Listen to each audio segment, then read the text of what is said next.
So in the last class, we have already discussed about monohybrid cross. We have discussed about dihybrid cross, incomplete dominancy, codominance, and after all, I think कि यहाँ पर आके Mendel साहब का काम तकरीबन खत्म हो जाता है। यूँ कहिए कि इतने में उन्होंने अपनी वो सब चीजें इंक्लूड कर ली जो उन्होंने काम किया है।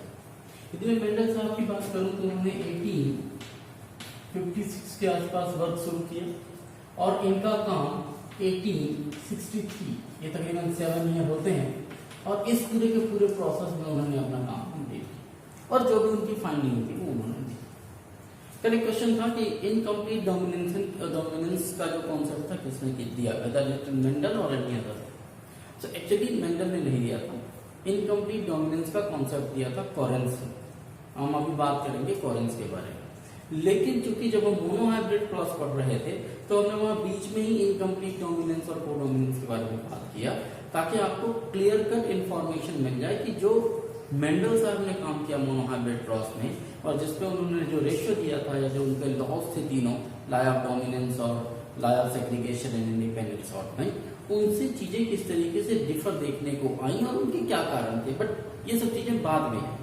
खैर, तो 1856 से 1863 तक काम करने के बाद फाइनली मेंडल साहब ने 1865 के आसपास अपने पूरे के पूरे वर्क को पब्लिश करने की सोची।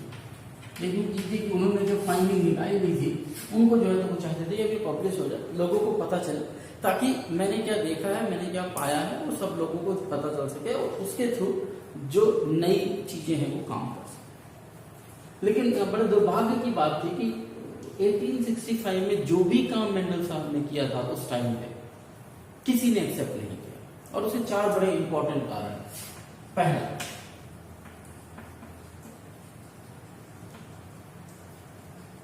नो कम्युनिकेशन, उतनी पब्लिसिटी होती नहीं थी चीजों की, लोग बात जानते ही नहीं।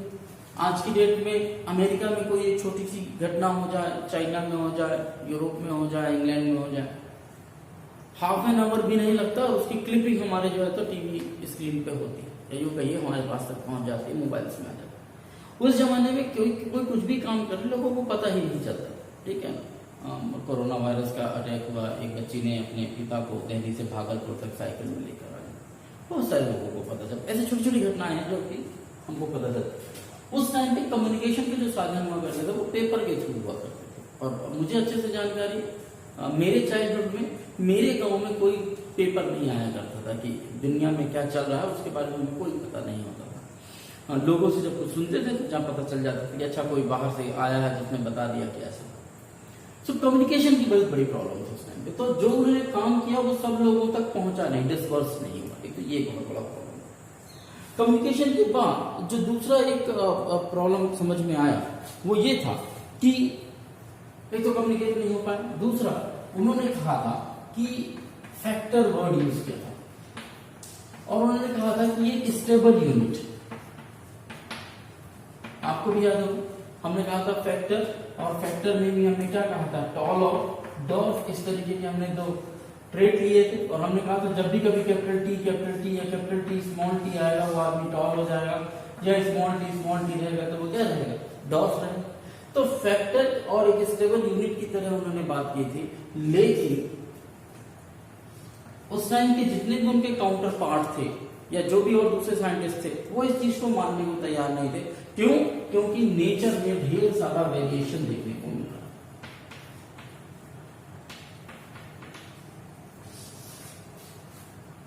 क्योंकि मेंडल साहब का एक तरीके से कहना मान भी लेते, हालांकि उन्होंने प्लांट के ऊपर काम किया था, लेकिन जो चीजें दिख रही होती हैं वही होती है।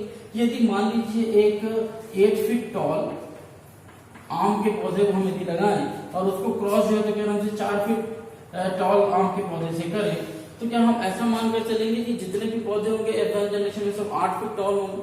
कुछ ऐसे भी आपको मिलेंगे जो इंटरमीडिएट हाइट के होंगे, 6 फीट की हाइट होंगे, छोटे नहीं होंगे, 4 नहीं होंगे, लेकिन 5, 6, 7 इस फीट के भी होंगे। तो ये जो वेरिएशन जो आ रहा था वो एक्चुअली में उसके बारे में कुछ टाइम आने में उस टाइम पे मेंडल साहब सक्षम नहीं थे, क्योंकि बहुत सारी चीजें उनको भी नहीं पता थी। तो फैक्टर को उन्होंने स्टेबल यूनिट कहा, बट नेचर में ढेर सारा वेरिएशन मिल रहा था। ये भी एक कारण था कि उस टाइम के साइंटिस्ट ने जो है तो क्या नाम से ये मानने से मना कर दिया कि ऐसी भी कोई चीज है या इस तरीके की भी कोई चीज। तीसरा, मेंडल साहब के साथ कंडीशन ये थी कि मेंडल साहब ने फर्स्ट टाइम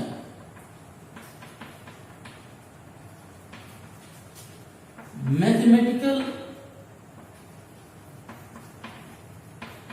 एप्लीकेशन यूज किए थे, क्या एक्सप्लेन करने के लिए, बायोलॉजिकल कॉन्सेप्ट पे।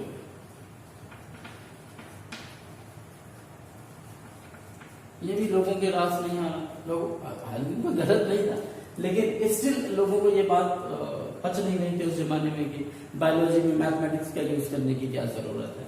क्यों? क्योंकि वो क्रॉस करा रहे थे, परसेंटेज निकाल रहे थे, रेशियो फाइंड आउट कर रहे थे। तो एक ये भी चीज। चौथा सबसे आखिरी कारण था जो मेंडल साहब की जो थ्योरी थी वो नहीं जा पाई। जो सबसे आगे हमने कहा जैसे फैक्टर, उन्होंने कहा कि ये फैक्टर एक यूनिट हुआ करते थे, डिस्क्रीट यूनिट थी। अब उस समय के साइंटिस्ट का कहना था कि ठीक है, आपने कहा फैक्टर के बारे में बात की, डिस्क्रीट यूनिट के बारे में बात की, अब वो कह रहे थे इसका फिजिकल प्रूफ बताइए, वो कौन सी चीज है हमारे शरीर में जो ये फैक्टर बना रहे।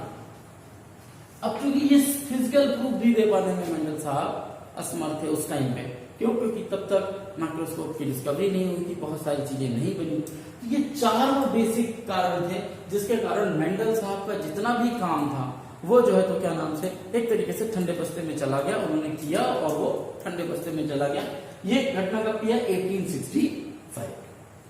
अब आप कहेंगे साहब जब किसी ने एक्सेप्ट ही नहीं किया, माना ही नहीं, साइंटिस्ट ने भी उसका विरोध किया, क्योंकि ये कुछ चार ऐसी चीजें उस समय पे दिख रही थी जिसके कारण कोई मान नहीं रहा था। और जैसे मैंने कहा कि कभी कम्युनिकेशन भी बहुत अच्छा नहीं था। इन सब चीजों के बाद फाइनली ईयर आया 1900 और इसी के आसपास का ईयर था 1902। आपको याद होना चाहिए ये वो टाइम ड्यूरेशन है जब माइक्रोस्कोप की डिस्कवरी हो चुकी थी, और 1900 वो टाइम है जिसमें ये इसी के आसपास का दौर था जब माइक्रोस्कोप की भी डिस्कवरी हुई और कुछ और भी चीजें आई। और यहां पर हम देखते हैं कि कुल मिलाकर 3 नए साइंटिस्ट आए। वो 3 साइंटिस्ट कौन से? ह्यूगो डी व्रीज, कॉरेंस और वॉन ट्रेसमान। कॉरेंस वही है जिन्होंने इनकम्प्लीट डोमिनेंस दिया।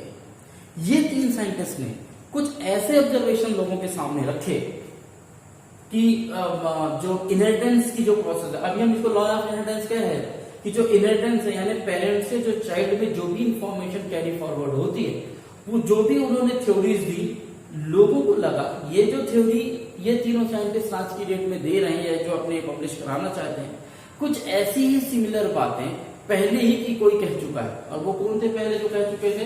वो थे मेंडल साहब। तो मेंडल साहब ने यही वो चीजें पहले ही वो कह चुके थे और तब लोगों को लगा कि कहीं ना कहीं उनसे चूक हुई है। क्यों? क्योंकि अब ट्रेसमान, कॉरेंस और ह्यूगो डी व्रीज की इसलिए बातें मानी जाने लगी थी क्योंकि 1902 आते आते तक हमने माइक्रोस्कोप का आविष्कार कर लिया था। हम न्यूक्लियस के बारे में जानते थे, हम क्रोमोसोम के बारे में जानते थे, हम जीन्स के बारे में जानते थे। और तब हमको ये आइडिया हुआ कि कहीं ना कहीं जो मेंडल साहब ने बात कही वो काफी हद तक सही थी। ये अलग बात थी कि उन्होंने उस समय पे वो फैक्टर क्या स्टेबल यूनिट होगी, वेरिएशन क्यों आता है, ये नहीं बता पाए। वो फैक्टर डिस्क्रीट यूनिट जिसका फिजिकल प्रूफ क्या है जो आज की डेट में जिसको हम जीन कह लेते हैं, तो वो उस समय नहीं बता पाए थे। लेकिन उन्होंने जो काम किया था वो जेन्युइन वर्क है।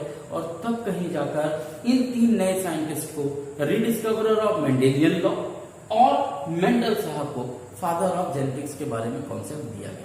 क्योंकि ये थोड़ा सा थ्योरेटिकल ही था इसलिए मुझे ऐसी बात करनी पड़ी। अभी हम बात करते हैं कि जो ये 3 साइंटिस्ट आए जो इन्होंने आगे काम किया और फिर इसके ऊपर कैसी प्रोसेस चली, जो उसके बारे में देखते हैं।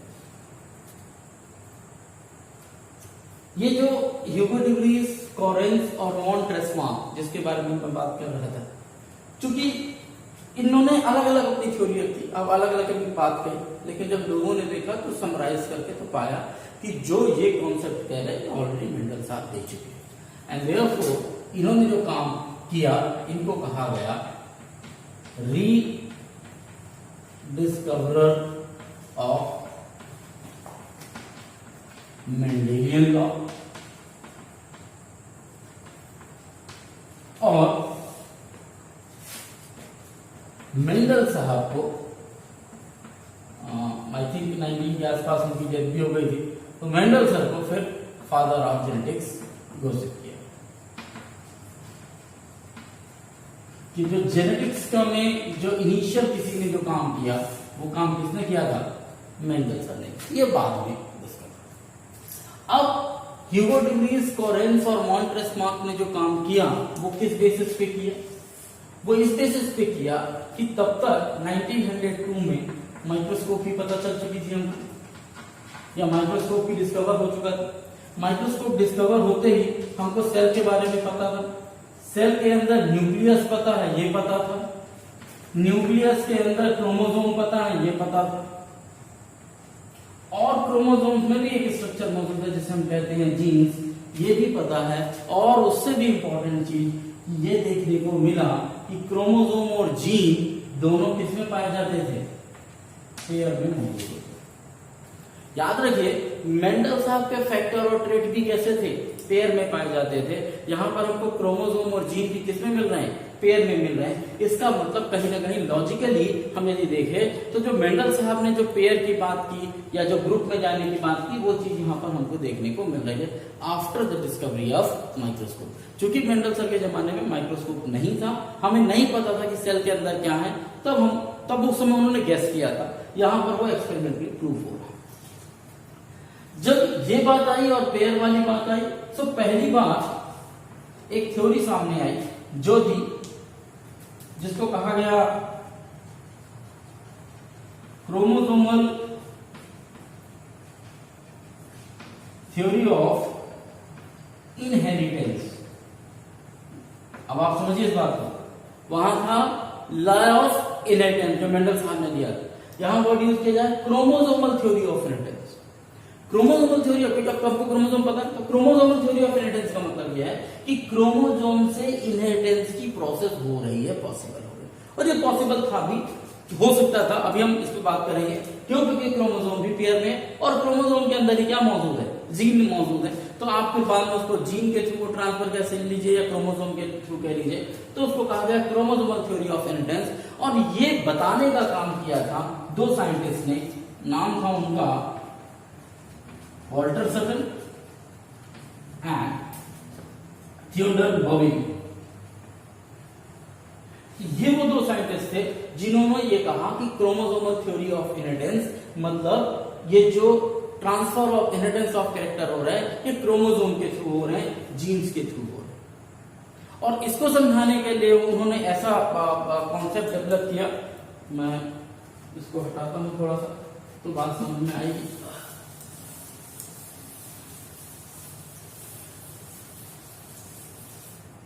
आप ऐसा समझिए कि ये क्रोमोसोम है और इन्हीं क्रोमोसोम के अंदर क्या मौजूद है? जीन मौजूद है। ये दोनों के दोनों कैसे हैं? पेयर में मौजूद। सटन बवेरी एंड जो सटन बवेरी थे, उन्होंने कहा कि चूंकि ये पेयर में मौजूद है और आप चाहे माइटोसिस देखें या आप मियोसिस देखें, क्योंकि यदि आपको माइक्रोस्कोप आपने डिस्कवर कर दिया तो आपको सेल डिवीजन भी दिख गया। तो आपने कहा कि जब कभी भी सेल डिवीजन होगा उससे पहले क्रोमोसोम सब दिन किस में बनेंगे? पेयर में बनेंगे, और पेयर में बनके ही सेग्रीगेट होंगे। जहां तक रही बात मियोसिस की, जो कि जैसे हमने पहले भी कहा, लास्ट क्लास में भी हमने माइटोसिस और मियोसिस के बारे में आपको बताया था। मियोसिस केवल और केवल गोनेडियल सेल्स में चलती है, जबकि आपके पूरे बॉडी में कौन सी सेल चलती है, कौन सा डिवीजन चलता है? माइटोसिस चलता है। तो दो ही तरीके के डिवीजन होते हैं, माइटोसिस या मियोसिस। माइटोसिस आपके पूरे शरीर में चलता है, मियोसिस एक्सक्लूसिवली केवल गोनेडियल सेल्स में चलता है, यानी कि मेल के केस में टेस्टिस, फीमेल के केस में ओवरी, उसके अलावा मियोसिस और कहीं नहीं होता। ठीक, ये फंडा दिमाग में बैठा कर रखिए। तो माइटोसिस की मैं बात करूं तो इसको हम कहेंगे क्या? इक्विटेशनल डिवीजन। इक्विटेशनल डिवीजन का मतलब क्या है कि यदि एक सेल है, मान लीजिए 24 क्रोमोसोम है उसके अंदर, तो ये डिवाइड होकर कितनी बनाएगी? 2 सेल बनाएगी, और दोनों में नंबर ऑफ क्रोमोसोम कितने होंगे? 24 24। लेकिन यदि मैं मियोसिस की बात करूं तो यहां यदि एक सेल है, इसको हम कहते हैं मियोसिस को क्या कहते हैं, रिडक्शनल डिवीजन। रिडक्शनल डिवीजन क्यों? क्योंकि इसमें रिडक्शन होता है, रिड्यूस होते हैं, नंबर ऑफ क्रोमोसोम हाफ होते हैं।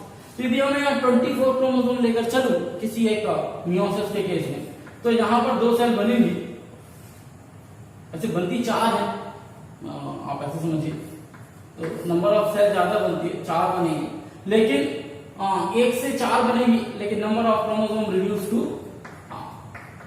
और इसी कारण गैमेट का फॉर्मेशन होता है। मदर और फादर के या यूं कहिए कि मेल और फीमेल में, मेल में जो है तो टेस्टिस में जब रिडक्शन डिवीजन या मियोसिस सेल डिवीजन होता है तो गैमेट का फॉर्मेशन होता है स्पर्म। फीमेल के भी जो ओवरी में रिडक्शन डिवीजन होता है या मियोसिस सेल डिवीजन होता है तो बनता है ovum. Number of chromosome reduce to half. Human की बात है तो 46 क्रोमोसोम है, अभी हम आगे सेक्स डिटर्मिनेशन देखेंगे। तो 46 क्रोमोसोम में 23 हो जाते हैं। मैंने एग्जांपल में 24 लिया है इसलिए ताकि आपको अगली बार एग्जांपल में दूसरा बताऊंगा। तो 24 के आधे हो जाएंगे, तो यहाँ 46 हो जाएंगे तो उनके आधे हो जाएंगे, इससे ज्यादा कुछ नहीं होना। तो 23 हो जाएंगे, तो ये नंबर ऑफ क्रोमोसोम क्या हो जाए, रिड्यूस हो जाए, आधे हो जाए। ये कॉन्सेप्ट जो है तो सटन एंड बेवेरी ने बताया। लेकिन फिर वही बात आती है, सटन एंड बेवेरी ने भी उस टाइम पे ये नहीं बता पाए थे कि ये, उन्होंने उसको एक्सपेरिमेंटली नहीं दिखा, ये उन्होंने बता तो दिया था कि ऐसे ऐसे होता है, क्योंकि डिवीजन ऐसे हो रहा है, इसलिए जो है जो फैक्टर जो यूज कर रहे हैं वर्ड मेंडल साहब यूज कर रहे थे वही आज की डेट में जीन है और कोई दूसरा वर्ड नहीं है। लेकिन इस क्रोमोसोमल थ्योरी ऑफ इनहेरिटेंस को एक्सपेरिमेंटली प्रूव किया एक व्यक्ति,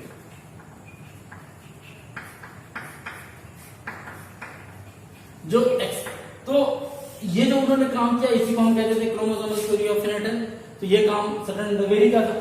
अब जो सटन एंड बेवेरी ने काम किया उसको एक्सपेरिमेंटली प्रूफ करने का काम जिस व्यक्ति ने किया, जिस साइंटिस्ट ने किया, उनका नाम था मॉर्गन।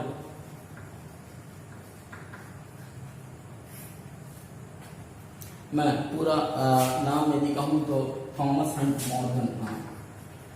थॉमस हंट मॉर्गन, आप मॉर्गन भी याद रखिए तो भी काम चलेगा। किसने किया ये?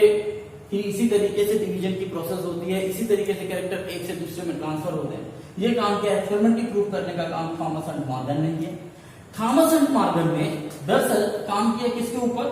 फ्रूट फ्लाई के ऊपर। फ्रूट फ्लाई आप समझ जाइए, नाम से फ्रूट और फ्लाई, फ्रूट्स के ऊपर जो उड़ने वाली मक्खियां, फ्रूट फ्लाई नाम था उसका साइंटिफिकली ड्रोसोफिला।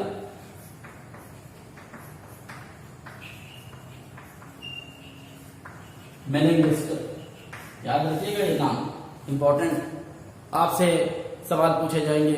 मेंडल ने किसके ऊपर काम किया? तो पाइथन सेटिवम है जो P plant garden pea plant होता है। मॉर्गन ने किसके ऊपर काम किया? तो ड्रोसोफिला मेलेंगिस्टर। अब आप फिर एक नया सवाल आएगा, साहब ड्रोसोफिला मेलेंगिस्टर जी क्यों, हिरण के ऊपर क्यों नहीं एक्सपेरिमेंट किया, कुत्ते के ऊपर क्यों नहीं किया, बिल्ली के ऊपर क्यों नहीं किया? चूहे बहुत फेमस रहे हैं एक्सपेरिमेंट करने के लिए। तो ये ड्रोसोफिला मेलेंगिस्टर के ऊपर काम करने के 2 कारण थे, या कहिए 4 कारण को मिला। थॉमस एंड मॉर्गन को ये प्रूफ करना था कि जो इनहेरिटेंस ऑफ कैरेक्टर हो रहे हैं वो क्रोमोसोम के थ्रू एक से दूसरे जनरेशन में जा रहे हैं। अब स्वाभाविक है कि जब आप इनहेरिटेंस की बात कर रहे हैं तो आपको ये देखना पड़ेगा कि एक जनरेशन में जो कैरेक्टर थे वो दूसरे जनरेशन में गए या नहीं, जो दूसरे जनरेशन में कैरेक्टर आए वो तीसरे में गए या नहीं, या चौथे में गए नहीं। तो वो पता करने के लिए आपको कई जनरेशन का क्या करना था? ऑब्जर्वेशन करना था। सो उनकी जो टाइम लाइन थी या मॉर्गन साहब का जो कॉन्सेप्ट था वो ये था, उन्हें एक ऐसा ऑर्गेनिज्म पकड़ना था जिसकी प्रोजेनी ज्यादा मात्रा में हो ताकि उनको ढेर सालों का ऑब्जर्वेशन करने में उनके पास जो है तो क्या नाम से सेक्स लिंक्ड बहुत सारे कैरेक्टर हैं। तो इसको एक बार और थोड़ा सा देख लेते हैं क्या क्या वो कारण थे जिसके कारण मॉर्गन सर ने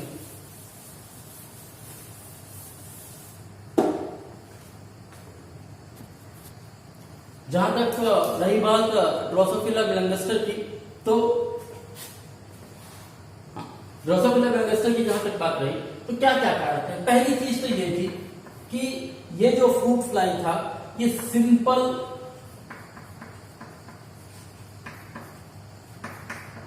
सिंथेटिक मीडियम में ग्रो हो सकता है।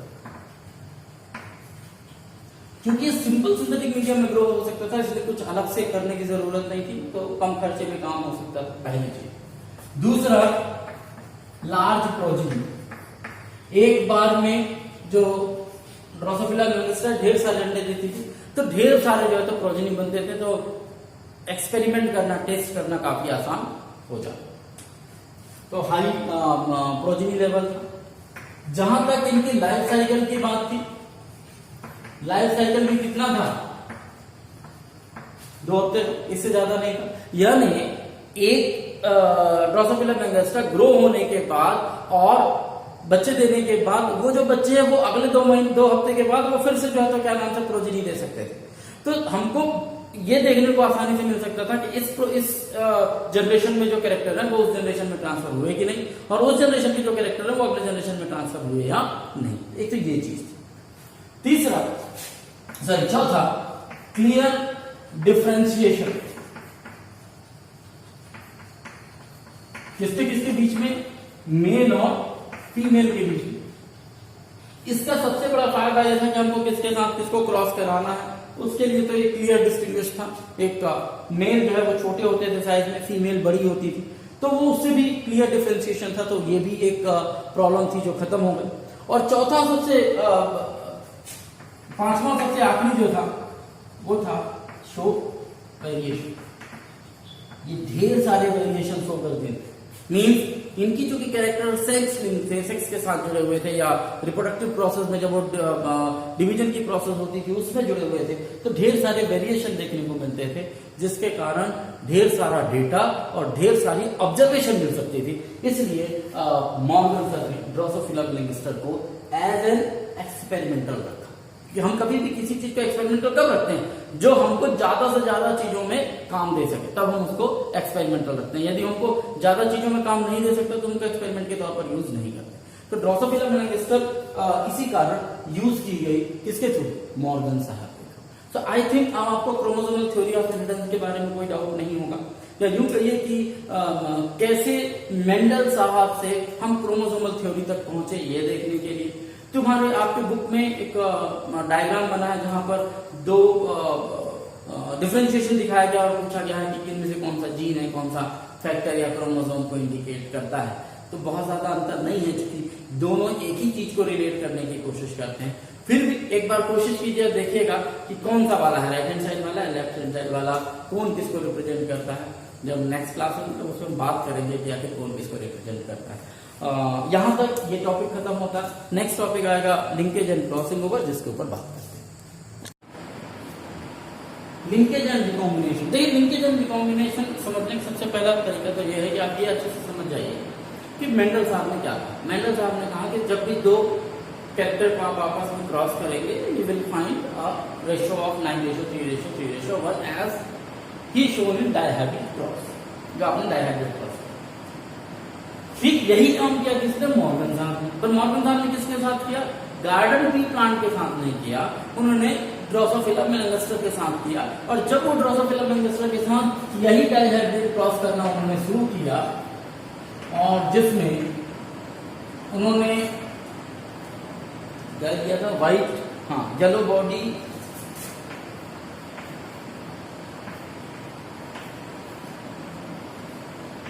व्हाइट आई और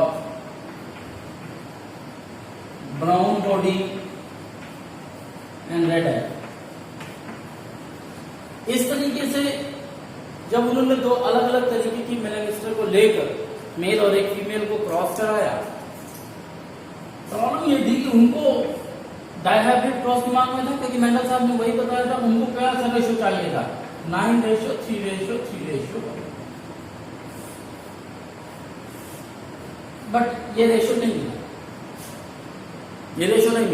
क्या रेशो मिला उनको? मिला या तो पेरेंट जनरेशन उनको ज्यादा मात्रा में मिली, या नॉन पेरेंट, 2 तरीके के उनको कॉम्बिनेशन मिले, पेरेंटल कॉम्बिनेशन और नॉन पेरेंटल कॉम्बिनेशन।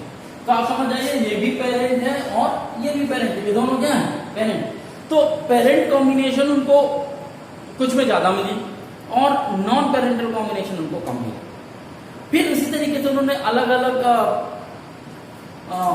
कैरेक्टर लेकर और वो जो है तो क्रॉस करते गए, और क्रॉस करने में उन्होंने देखा कि जो सेक्स लिंक कैरेक्टर है उनके ऊपर उन्होंने खूब काम किया, और काम करते करते पाया कि उनको कभी भी ये वाला रेशियो जो डायहाइब्रिड क्रॉस का था 9:3:3:1 वो उनको अचीव नहीं हो रहा, इसके इतर कुछ और ही हो रहा है। और जब ये बार बार होता रहा तब उन्होंने कुछ थ्योरीज दिमाग में डेवलप की, यूं कहिए कि कुछ कॉन्सेप्ट डेवलप किया। उनके हिसाब से ये था कि किसी भी क्रोमोसोम में, मतलब ये तो पता चल गया था कि जो कैरेक्टर ट्रांसफर हो रहे हैं उनका कॉन्सेप्ट क्या है, क्रोमोसोम। तो क्रोमोसोम में जो जीन मौजूद है या वो जो उस पर्टिकुलर कैरेक्टर को एक्सप्रेस करने वाले जो जीन है, जब वो एक ही क्रोमोसोम में होते हैं, एक ही लोकस में होते हैं, एक ही सिस्टर क्रोमेटिड के साथ मौजूद होते हैं, तब वो ज्यादा मात्रा में पेरेंट कॉम्बिनेशन दिखाते हैं। और जब वो अलग अलग क्रोमोसोम में मौजूद होते हैं या अलग अलग सिस्टर क्रोमेटिड में मौजूद होते हैं, उस कंडीशन में उनमें नॉन पेरेंटल कॉम्बिनेशन ज्यादा देखने को मिलता है। इस तरीके का उनका कॉन्सेप्ट था, और इसी कॉन्सेप्ट को लेकर उन्होंने दो वर्ड यूज किए थे, लिंकेज और रिकॉम्बिनेशन। उन्होंने कहा कि यदि किसी भी कैरेक्टर को एक्सप्रेस करने के लिए दो जीन क्रोमोसोम में एक ही जगह पर या पास पास मौजूद हैं तो उनको हम लिंक्ड जीन कहेंगे। लेकिन यदि ऐसा नहीं है, वो दो जीन दूर दूर मौजूद है, तो उनको हम रिकॉम्बिनेंट जीन कहेंगे, या यूं कहिए कि नॉन लिंक्ड जीन कहेंगे। रिकॉम्बिनेशन का मतलब कुछ दूसरा होता है, रिकॉम्बिनेशन का मतलब क्रॉसिंग ओवर होता है, एक से दूसरे में ट्रांसफर हो जाना होता है, तो आप उनको नॉन लिंक्ड जीन कह सकते हैं। ये उन्होंने कॉन्सेप्ट, क्योंकि सब कुछ इनिशियल तौर पर चल रहा है। अब इस लिंकेज और रिकॉम्बिनेशन को एक्सपेरिमेंटली प्रूफ करने के लिए मॉर्गन साहब ने एक कॉन्सेप्ट डेवलप किया। आपके बुक में एक डायग्राम, उसकी बात करते हैं। याद रखिएगा, ये जो मैंने क्रॉस बताया यहाँ 9:3:3:1 लिखा, ये मत समझ जाइएगा ये F1 जनरेशन में ही आ गया।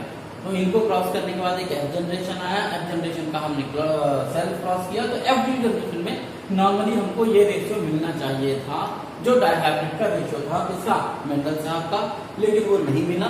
हमको कुछ और इतर जो भी थे डिफरेंट रेशियो मिले। वो रेशियो कहते थे, दो तरीके के रेशियो मिले। एक तो कौन सा रेशियो मिला हमको, पेरेंटल रेशियो, जिसमें हमको जो प्रोजेनी मिलती थी वो आइदर ऑफ द पेरेंट मिलती थी, दोनों पेरेंट से मिलती जुलती थी। मतलब जो पेरेंट के कैरेक्टर थे, यानी येलो बॉडी, व्हाइट आई और ब्राउन बॉडी और रेड आई, ऐसे ऑर्गेनिज्म मिल रहे थे या इन्हीं कैरेक्टर वाले मिल रहे थे। और दूसरी है कौन सी, नॉन पेरेंटल, जो ये नॉन पेरेंटल रेशियो था, ये इन दोनों ही पेरेंट से डिफर था, यानी इनके जैसा नहीं।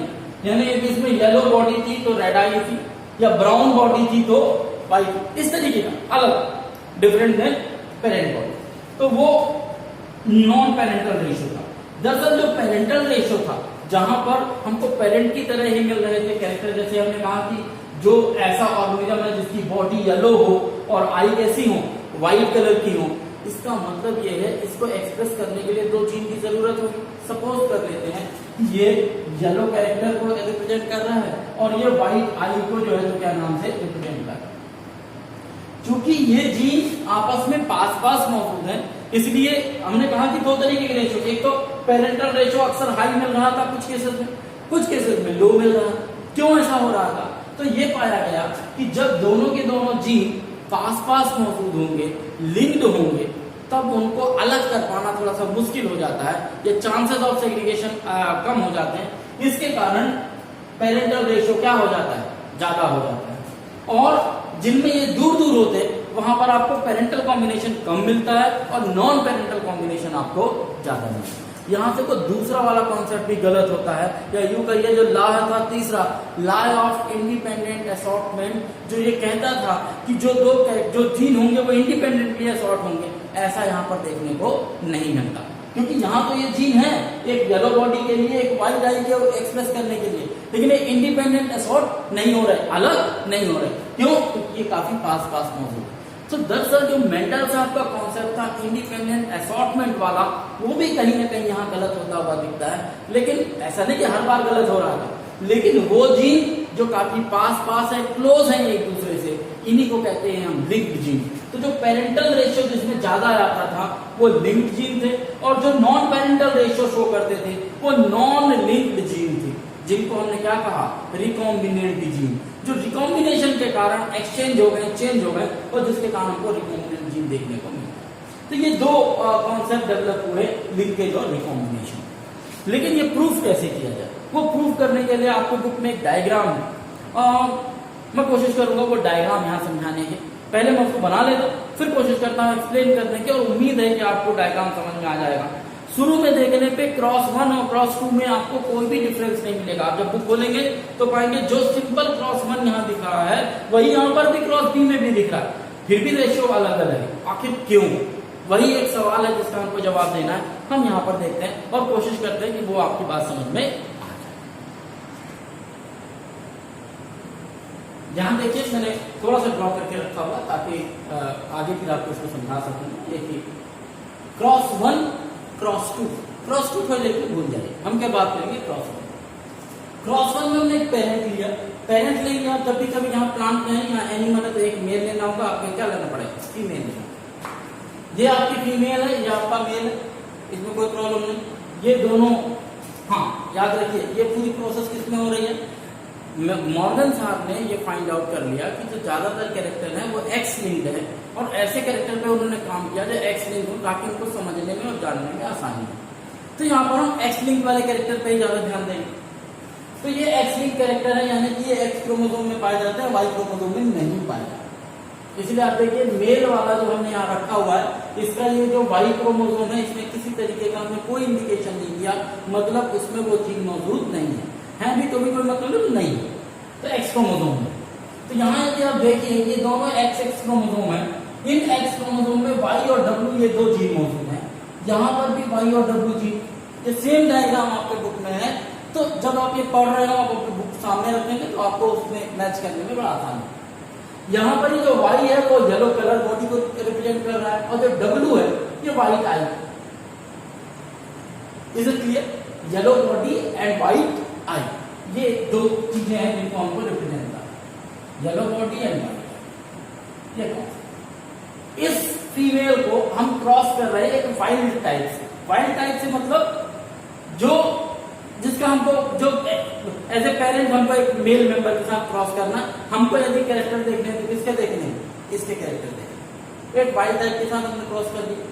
जब हम क्रॉस करेंगे तो क्या पॉसिबिलिटी है, यदि आप यहाँ देखें तो यहाँ दोनों तरीके के जो गैमेट बनेंगे कैसे बनेंगे, एक जैसे ही बनेंगे। हाँ अलग अलग गैमेट कहाँ बनेंगे, यहाँ बनेंगे, एक बार ये एक्स बनेगा एक बार ये वाई बनेगा। ठीक वैसा ही जैसा ह्यूमन के मेल और फीमेल के केस में होता है। फीमेल में दोनों जो ओवम बनते हैं उनमें नंबर ऑफ क्रोमोसोम और नंबर दोनों में एक्स एक्स ही होते हैं, तो 22 autosome plus X, 22 autosome plus x, यही दो बनते हैं। दोनों ओवम में जो नंबर ऑफ क्रोमोसोम है वो कंपोजिशन एक जैसी होती है। लेकिन यदि आप मेल में जाए तो वहां गैमेट हेटेरोगैमेट बनते हैं, यानी एक 22 autosome plus X, 22 autosome plus Y. तो यहाँ पर हम एक ही बनेगा, तो हम ये मान कर सकते हैं कि आया नीचे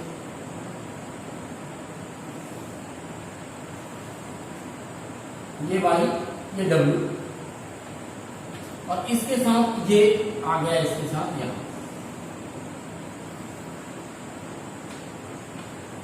Y plus W plus automatically, क्योंकि वाई प्लस डब्ल्यू प्लस यहां से आया हुआ है और ये प्लस है, इसका मतलब है डोमिनेंट है। कौन रिप्रेजेंट करेगा अपने आप को, ये अपने आप को रिप्रेजेंट करेगा, ये अपने आप को रिप्रेजेंट नहीं करेगा। खैर दूसरे वाले को भी ले लीजिए,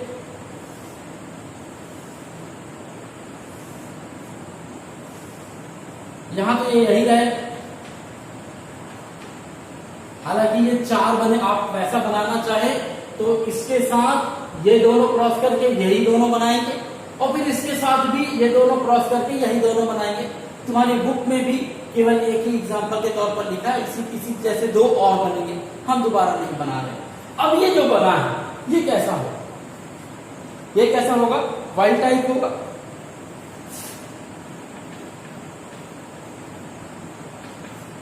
और ये कैसा होगा,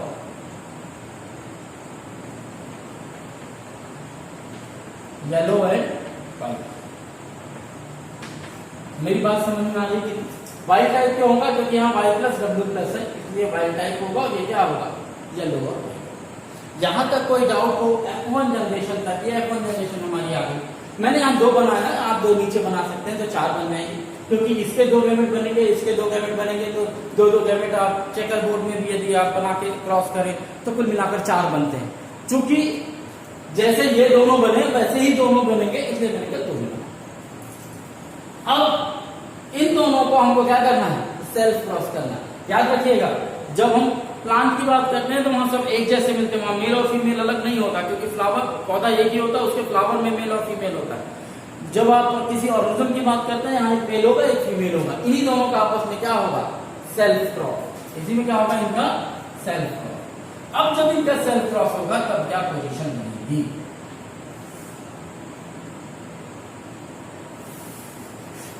सपोज करो इसको 1, इसको 2, इसको 3 मान लो, इसको 4 मान लो, 4 गैमेट हो गए, तो चारों को क्रॉस करा। हम इसको और इसको क्रॉस कराते हैं सबसे पहले।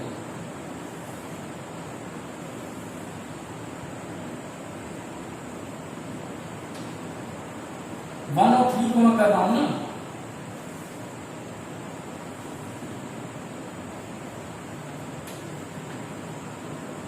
कोई प्रॉब्लम, इतनी बात समझ में आ। दूसरी सिचुएशन क्या होगी, 1 और 4 को क्रॉस कराइए।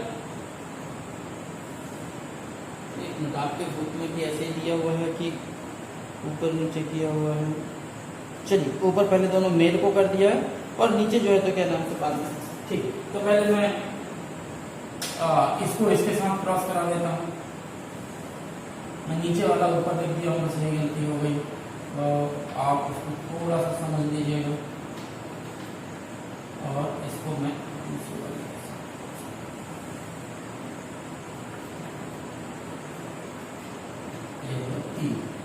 तो ये दोनों, ये इसका और इसका इस ऊपर वाले के साथ क्रॉस हो गए, इज देयर एनी डाउट। और अब इसको, अच्छा, इन दोनों को इस नीचे वाले के साथ क्रॉस कर दीजिए। तुम्हारे बुक में इसी में नीचे बना हुआ है,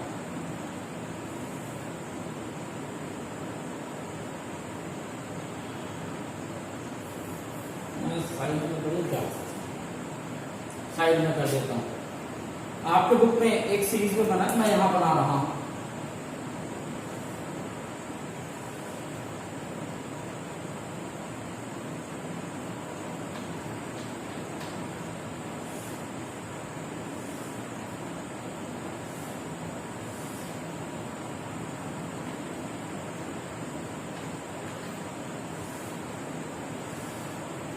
देखिए, आप अपनी बुक में देखेंगे तो ये दोनों पहले बने हुए हैं और ये दोनों नीचे बने हुए, एक ही रो में, और फिर एक दूसरी रो भी इसी तरीके की बनी, सेम एग्जैक्ट यही, कोई ज्यादा अंतर नहीं। अब आप देखिए, ये दोनों भी ऐसे बने होंगे और ऐसे 4 बने होंगे। अब आगे देखेंगे तो आप पाएंगे कि ये मैंने सेम वैसे का वैसे उतारा, इसमें कोई चेंजेस नहीं है। उसके पीछे कारण आप सोच रहे होंगे कि इस तरीके की प्रोसेस होनी चाहिए, लेकिन आप बुक देखिए, थोड़ा सा आपको डिफरेंस देखने को मिले।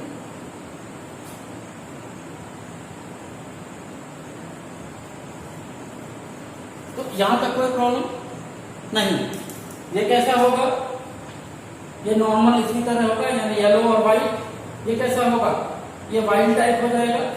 ये कैसा होगा, येलो व्हाइट। ये भी कैसा हो जाएगा, व्हाइट टाइप हो जाएगा। तो यहां तक तो कोई टेंशन नहीं, बिल्कुल सेम जो ऊपर की तरफ आए हैं वही आए हैं। यहाँ वाई प्लस वाला ये इसके जैसे हो गया, ये वाई प्लस वाला इसके जैसे हो गया। तो ये कंडीशन हो गई नॉर्मल कंडीशन। कैसी कंडीशन हो गई, नॉर्मल कंडीशन। इतनी बात समझ में आ गई आपको। अब देखिए, मैं ये कह रहा था, ये linkage gene means linkage gene है, मतलब ये ऐसे हैं जो आपस में जुड़े हुए हैं। ये तो पेरेंटल कॉम्बिनेशन बना। इसी का एक बनता है नॉन पेरेंटल कॉम्बिनेशन। वो कैसे बनता है, या रिकॉम्बिनेंट परसेंटेज। मैं फिलहाल क्रॉस भी नहीं बता रहा हूं आपको, इसको मैं रखना चाहता हूं ताकि आपको ये बात समझ में आ जाए। हम बाद में डिस्कस करेंगे, क्रॉस ए समझ में आ जाएगा तो क्रॉस बी समझने में बहुत ज्यादा टाइम नहीं लगेगा। अब आप समझिए कि इन दोनों, क्योंकि यहां तो एक एक्स है एक वाई है, तो स्वाभाविक एक एक्स है एक वाई है, तो इनमें जो है तो क्या नाम से रिकॉम्बिनेशन नहीं होगा। आपने मियोसिस पढ़ा है, मियोसिस में जब आप प्रोफेज में जाते हैं तब आप देखते हैं काइमेटा फॉर्मेशन होता है, जीन ऑफ एक्सचेंज होता है। तो यहाँ तो होगा नहीं एक्स और वाई के केस में, लेकिन यहाँ पर होगा, यहाँ पर होगा, क्योंकि दोनों सिमिलर क्रोमोसोम है। तो जब यहां पर ये एक्सचेंज ऑफ जीन होगा तो क्या पॉसिबिलिटी हो सकती है? क्या ऐसा हो सकता है?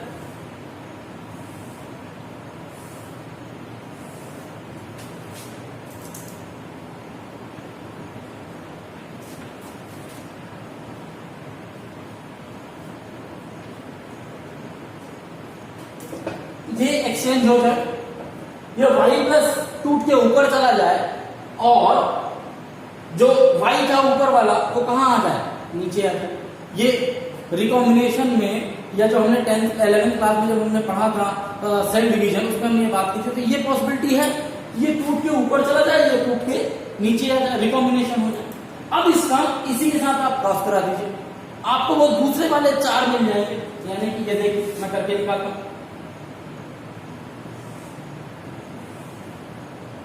y प्लस डब्ल्यू, इसके साथ ये एक आ गया, फिर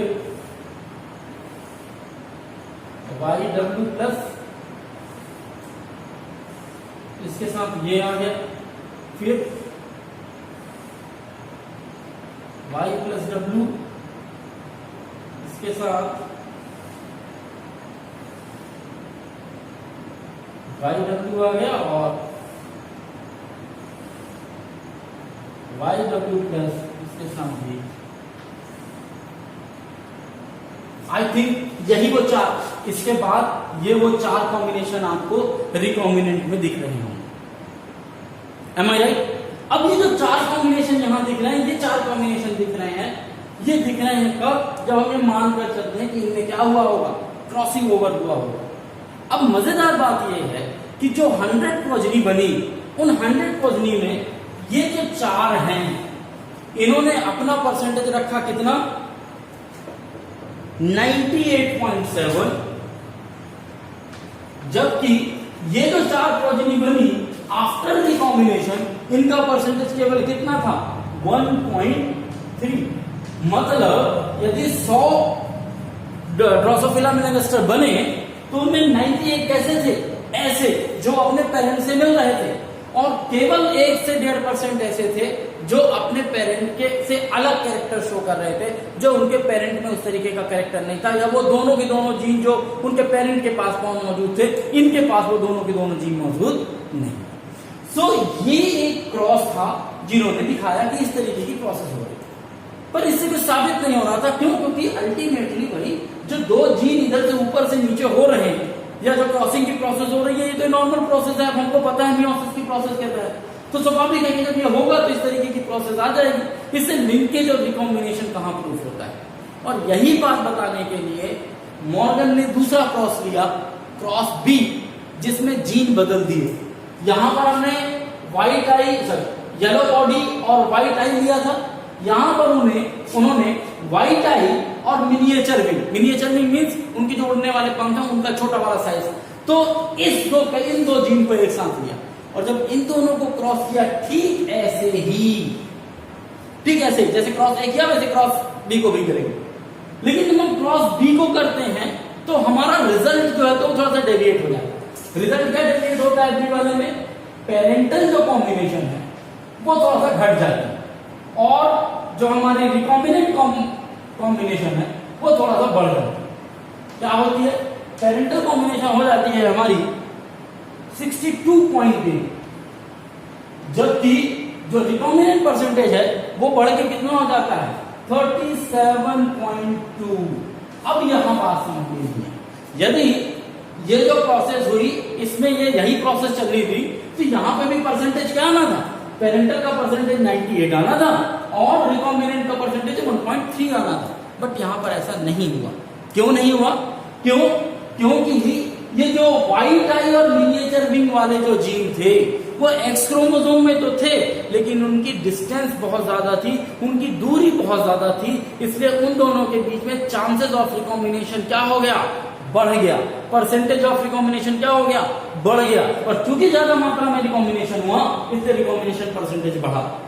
यहां पर कम मात्रा में वो आपस में साथ रह पाए, इसलिए उनका पेरेंटल कॉम्बिनेशन क्या हो गया?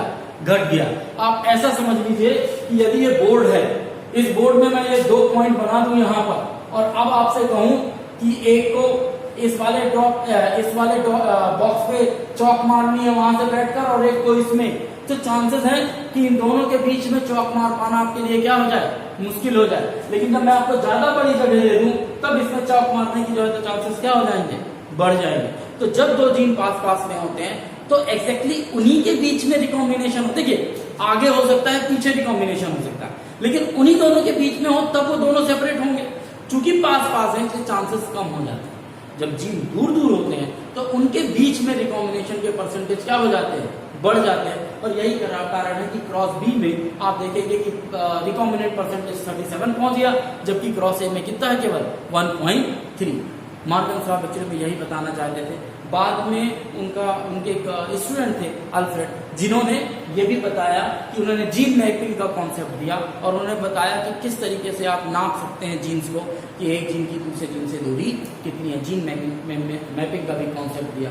आई think I have try my level best to clear linkage and recombination. फिर भी कोई डाउट होगा नेक्स्ट क्लास में बात करेंगे। Sex distribution. Have a nice day.